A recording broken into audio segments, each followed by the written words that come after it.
ठिकाणी यशवंत बाबा आलेले आहे। मला बाबांचे नाव माहिती आहे, पण माझ्या बसलेल्या आई बाबांना या ठिकाणी तुमचे नाव माहिती असावं, म्हणून बाबा तुम्ही पहिले तुमचं संपूर्ण नाव सांगा बरं। हॅलो, यशवंत परदेशी। मला माझे सगळे अंग ढिल्लं होत होतं। बाबा तुम्ही इथं किती दिवसापासून येता? 3 महिने। 3 महिने। तुम्हाला काय काय त्रास होते बाबा? हा सगळा अंग लूज होतो, जडपणा येत होता अंगामध्ये, तो हलकेपणा आला।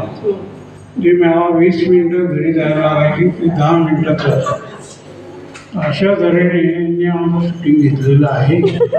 तर बाबा तुम्हाला आता किती प्रमाणात बरं वाटते बरं? जो 50% 50%। तुम्ही कोणकोणती थेरपी घेत असता बाबा? 3 बॉल असते, 5 ball, handle therapy, mat therapy, अजून पोटाची थेरपी, पट्टा असतो। तुम्ही समाधानी आहात बाबा? हो नक्की? नक्की 100% बरं वाटते? बरं। हे बघा, आमच्या बाबाला प्रीमियम थेरपी मधून किती टक्के आराम मिळाला बाबा? 50% बाबाला आराम मिळाला। बाबा खूप समाधानी आहात। बाबा तुम्ही तो बसले आई बाबांना काय संदेश द्याल? नाही, आता तुम्ही आमच्यासारखी रोज थेरपी घेत जा आणि तुमच्या अंगात जे आजार झालेले आहे ते बरे करून घ्या, हीच माझी नम्र विनंती।